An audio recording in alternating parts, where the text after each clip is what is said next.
Bon, les salariés, vous avez vu, ils ont changé les règles de l'assurance chômage. Là, maintenant, les abandons de poste, ça ouvre plus les droits au chômage. Voilà, donc il va falloir trouver des solutions pour vous faire virer et avoir quand même droit à vos allocations chômage. On a fait des recherches. Voilà, quelques idées, notamment en 2016, il y a un salarié en Ile-de-France qui s'est fait virer parce qu'il pétait trop souvent. Trop fort et de manière volontaire. Voilà, et trop odorante. Oui, bon, bah voilà, c'est des pistes, hein, comme ça, vous pouvez... Ils veulent le chaos, ils vont l'avoir, hein.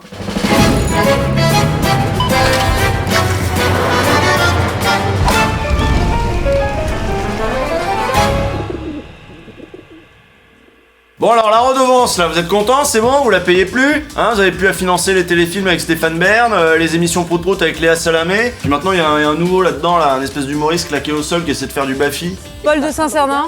Oui, Magali Berda, vous êtes la reine des réseaux sociaux. J'ai un ami qui s'est fait suspendre son compte Instagram.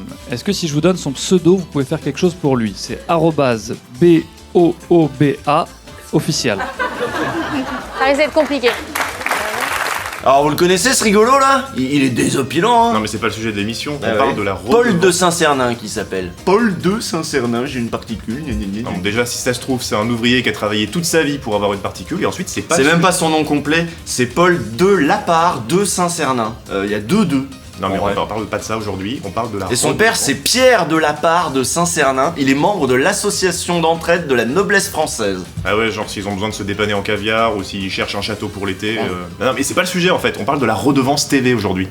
Oui, alors tout le monde est content, j'imagine. Si vous avez reçu ça, vous devez être aux anges. Merci Macron, hein, il a tenu sa promesse des présidentielles, bravo à lui. Dans cette présidentielle, on a trouvé un point commun entre Emmanuel Macron, Marine Le Pen et Éric Zemmour, et ça concerne la redevance télévision. Alors ça, cet été, c'est passé. Au Sénat avec la majorité LR, à l'Assemblée avec la pointe des députés RN. Ah mais on a échappé à pire, hein, parce qu'à la base, l'extrême droite, elle voulait pas simplement supprimer la redevance. Le parti de Marine Le Pen, le RN, va plus loin, privatiser l'audiovisuel public.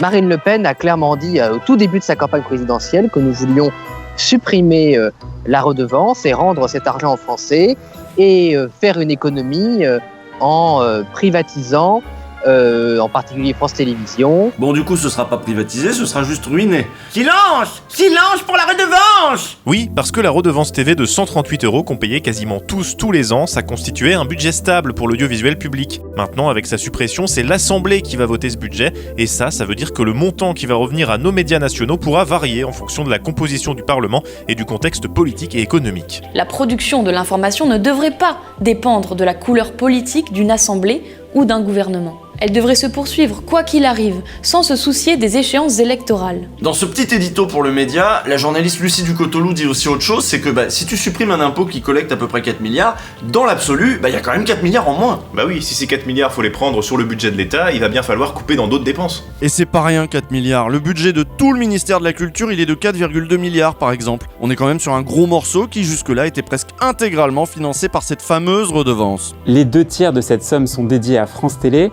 pour ses chaînes nationales mais aussi régionales, ne les oublions pas. 16% va à Radio France, le reste est partagé entre Arte, l'INA, TV5 Monde, France 24 et RFI. Le 12 août dernier, le Conseil constitutionnel a estimé que la suppression de la redevance est en effet susceptible d'affecter la garantie des ressources du secteur de l'audiovisuel public, qui constitue un élément de son indépendance. Là, je cite un article de Libé. Mais les réserves du Conseil constitutionnel et les 3,8 milliards d'euros volatilisés, ça n'inquiète pas le gouvernement qui se veut rassurant. Ils nous disent non, c'est bon, on va trouver, vous en faites pas, vous nous prenez pour qui, on n'est pas des rigolos, hein. À l'avenir, nous avons une discussion budgétaire à avoir, mais qui doit découler d'une discussion sur les objectifs, sur la feuille de route, sur la stratégie d'avenir de l'audiovisuel public. Ce qu'on appelle, nous, dans notre jargon, un contrat d'objectifs et de moyens. Alors, les journalistes de France Info, elle vous rassure pas la dame? Vous avez plus de thunes assurées, mais vous avez un beau contrat d'objectifs et de moyens tout neuf. Alors elle, vous la découvrez sans doute, hein, c'est une nouvelle, c'est notre ministre de la Culture, Rima Abdul-Malak. Elle remplace Roselyne Bachelot, je sais pas si on y gagne, au final on sait pas, on va voir. Alors, elle a fait Sciences Po Lyon, elle a un parcours dans l'associatif, après elle a travaillé à l'ambassade de France à New York, et avant d'être ministre, elle était déjà conseillère de Macron depuis 2019. Ah oui, puis elle a travaillé à Clowns sans frontières aussi. Ah bah c'est bien, comme ça elle a l'habitude déjà de travailler avec des clowns. Je parle du gouvernement. Ouais, on avait compris. Bon, en tout cas, elle a pas été très rassurante pour ce qui est du financement de l'audiovisuel public. Moi, je suis pas rassuré. Mais l'idée générale Ça n'est va pas ensemble. de baisser les ressources, c'est plutôt de les augmenter, de les garder au même niveau. Oui, c'est l'idée générale. De les garder au même niveau. Oui. On vous a bien entendu. Qu'est-ce que tu caches sous ton sourire? Bah voilà, donc on va découvrir si le budget de l'audiovisuel il va rester constant ou pas. Les discussions commencent aujourd'hui, le 10 octobre, là on débute les discussions sur le projet de loi de finances. Ça va être marrant avec l'Assemblée qu'on a. Va falloir qu'ils se mettent d'accord entre LREM, les Républicains et le Rassemblement National. Y a pas de raison que ça tourne mal, surtout avec ce genre d'énergumène dans l'hémicycle. Écoutez-la, celle-là, Caroline Parmentier qu'elle s'appelle. C'est une proche de Marine Le Pen et ce qui est bien c'est qu'elle est pas dans l'excès. Pour que la suppression de cette redevance soit un gain réel pour nos compatriotes et non un simple transfert d'impôts, ou pire un accroissement de notre déficit public qui est déjà excessivement élevé, nous devons aller au bout de la logique en procédant à la privatisation de France Télévisions et de Radio France. Une grande démocratie comme la nôtre n'a plus besoin d'un service public. Une nouvelle fois, les 89 députés du Rassemblement national s'inscrivent dans une démarche constructive au service des Français. Oh, et puis leur petit numéro de « Ah oui, nous on est constructif, on est raisonnable, on veut juste supprimer tout Radio France et France Télé. » Et Michel Drucker, vous y pensez à Michel Drucker? Il lui reste plus que ça, France Télé, tous ses amis sont morts. Et Nagui, il est sur France 2 et France Inter, il ne vit que de la redevance, le pauvre. Alors déjà, quand ils ont viré Bertrand Renard et Ariel Boulin-Prat, je n'ai rien dit, je ne regarde pas les chiffres et les lettres. Mais là, ils menacent de s'attaquer à Slam. Slam, c'est d'ailleurs le dernier rempart contre le fascisme, il faut le savoir. Animal qui vit parmi nous. Étranger? Oh. Non, merde, il faut pas. Non, c'est pas. Je sais pour qui vous avez voté à la présidentielle. Bon, tout ça pour vous dire qu'il y a quand même pas mal de choses sur le service public. Oui, il y a les jeux télé, mais le service public, c'est aussi Cache Investigation sur la 2, le journal et les docus d'Arte, c'est politique sur France 5, c'est toute la grille de France Culture, c'est aussi France Info, la chaîne d'infos en continu la moins pire de la TNT. Bref, le service public, c'est tout ça à la fois. Et Fort Boyard. 32 ans de succès, y compris à l'international, parce qu'on l'exporte cette merde. Et ça ne fait pas que contribuer au rayonnement du département Charente-Maritime, ça pèse dans la balance commerciale du coup. Bon, après, quand on vous dit qu'on s'inquiète pour le service public, c'est pas forcément aux programmes les plus rentables qu'on pense. Delphine Ernotte, la patronne de France Télé, a été interrogée là-dessus début 2022 sur France Inter, justement par une de ses employées les plus illustres. Bonjour Léa Salamé. Merci d'être avec nous ce matin. Je précise, pour être totalement transparente, que vous êtes aussi ma patronne sur France 2, ce qui ne m'empêchera pas de vous poser toutes les questions. Oh là là, ça va chauffer pour son cul. Attention, grand moment d'insolence en perspective. Eh ben non, étonnamment, ça a pas été super mouvementé cette interview. Dernière question, vous avez vu Stromae au JT de TF1 ? Oui, alors ne me demandez pas de chanter, car là, c'est la pluie assurée. Merci Delphine Ernotte, belle journée à vous. Par contre, on a eu ce petit moment de vérité qui nous a renseigné sur la vision qu'avait Delphine Ernotte du service public. Vous allez voir, c'est pour ça qu'on s'inquiète pas pour Fort Boyard. L'audiovisuel, public au sens large, c'est aussi une industrie qui fait partie des industries culturelles et créatives. Et je tiens à dire qu'en Europe, c'est une industrie extrêmement positive. La balance commerciale des industries culturelles et créatives est très très excédentaire. Ça veut dire qu'on exporte plus qu'on importe. Et on voit que donc c'est une force pour l'Europe et c'est évidemment une force pour la France. On exporte nos séries, vous pouvez citer par exemple 10% qui a un rayonnement international. Exactement. Typiquement. Et 1 euro investi aujourd'hui dans l'audiovisuel public, c'est 3 euros de PIB créé pour la France. Et elle est peut-être là la différence profonde entre la vision qu'a Macron du service public et celle qu'a le Rassemblement national. Pour Macron, tant que c'est une industrie rentable, on va pas tout casser tout de suite. Par contre, il y a une question que Léa Salamé a malencontreusement oublié de poser à sa patronne, c'est celle de l'indépendance des rédactions et de la place de l'investigation sur France Télévisions. C'est ce que racontait Loris Guémard pour Arrêt sur Image dans un article intitulé « Ce que Léa Salamé n'a pas demandé à la patronne de France Télé ».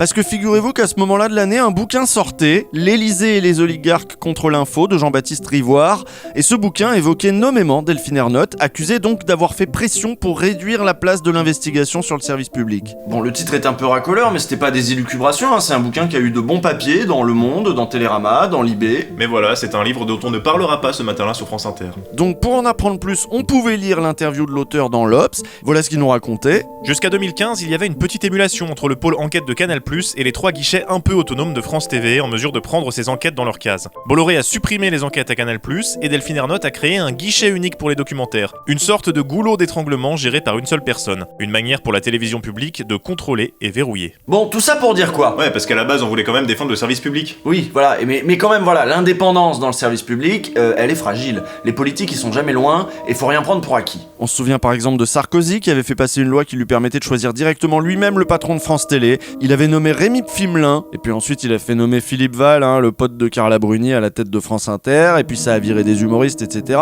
Bon, Hollande a corrigé ça ensuite, mais comment ne pas voir que placer le budget de l'audiovisuel public entre les mains des politiques, c'est dangereux de base en fait. Bah oui, parce que si les journalistes savent que leur salaire, leurs moyens et peut-être même leur emploi est entre les mains des députés, bah ils vont peut-être s'auto-censurer et éviter d'enquêter sur certains sujets. Voilà, comme nous, on peut rien dire sur Mediapart par exemple.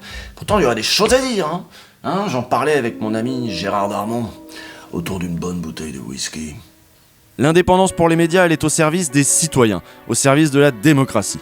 Comme dirait Edoui, nous sommes requis au carrefour des causes communes, on va pas tout vous refaire, mais voilà, quand on parle d'indépendance, c'est pas seulement pour les petits médias indépendants, c'est aussi quelque chose à préserver à France Info, à France 2, à France 24, et la redevance, c'était un gage d'indépendance. Aujourd'hui, qui contrôle l'information très massivement? Bernard Arnault, Vincent Bolloré, Patrick Drahi, et Martin Bouygues, j'allais l'oublier. Mais voilà, à eux 5, ils contrôlent la quasi-totalité des médias dans ce pays. Je pense que face à ça, il est nécessaire d'avoir un audiovisuel public qui peut les mettre en cause eux aussi. Parce qu'en plus ça va, plus c'est n'importe quoi. Parce que bon, que TF1 fasse pas d'enquête sur Sarkozy et la Libye, on comprend, Martin Bouygues c'est le parrain du fils de Sarko, on a fini par s'habituer à ce genre de truc. Mais là ça devient de plus en plus débile. Est-ce que vous avez vu ce qu'ils ont fait sur CNews, là, l'émission sur le combat entre les anges et les démons? Bonjour à tous, bienvenue dans Enquête d'esprit. C'est une réalité plus sournoise que tous les virus, plus dangereuse que toutes les épidémies, plus contagieuse aussi que toutes les infections. Mais elle est rarement évoquée et encore moins prise au sérieux. Cette réalité, ce sont les forces du mal sous toutes leurs manifestations. Elles étendent leur pouvoir dans toutes les sphères de la société. L'actualité le montre amplement pour nous conduire au désespoir. Ça avait fait un peu de bruit parce que l'extrait il est saisissant. Il y a sur le service public des émissions religieuses, il y a le Jour du Seigneur, le dimanche matin sur France 2, là on sait où on est. Mais ici, sur CNews, on fait tout pour nous perdre. Tout le dispositif évoque un plateau de chaîne info, le ton du journaliste, la musique, les bandeaux défilant avec le titre, on sait plus où on est. T'es un spectateur lambda, tu tombes là-dessus en zappant, tu peux te dire « Eh tiens chérie, viens voir, il y a les forces du mal, elles sont de retour, ils l'ont dit aux infos. » Ouais, et alors si on laisse faire, si on privatise France 3 notamment, imagine c'est Bolloré qui rachète, on se retrouve avec ça à la place du Soir 3, juste avant une retransmission d'un spectacle du Puy du Fou. Donc c'est pour ça qu'on a besoin de la rigueur d'un service public sérieux, solide, bien financé et indépendant. Et c'est tout ça que la suppression de la redevance menace. Alors ils nous disent que l'idée générale c'est de maintenir les budgets, mais jusqu'à quand? Parce que là, rien qu'avec l'inflation et l'explosion des coûts de l'énergie, à budget constant, ça veut dire qu'il va falloir faire des coupes quand même, en fait. Hein? Donc ils vont couper dans quoi? Elle va couper dans quoi, Delphine Ernotte? Fort Boyard ou complément d'enquête? J'ai ma petite idée, hein? Moi aussi. À lundi, dans 2 semaines. Bon, sinon, pas facile, hein, France Culture. Il y a eu un papier dans l'IB pour dire le management à France Culture, c'est à la bourrine. Sandrine Trainer, la directrice, elle est horrible et tout. Ah, j'ai vu ça, ouais. La suite du truc, c'est qu'il y a quelqu'un qui a voulu faire une pétition pour défendre sa patronne, Guillaume Erner. Il a voulu faire ça. Il a trouvé personne pour la signer, son truc. C'est pas une pétition, c'est un autographe, du coup. Bah ouais. Bah c'est mignon, c'est gentil de sa part. Je pense que tu vas plus te faire inviter à France Culture, par contre. Ouais.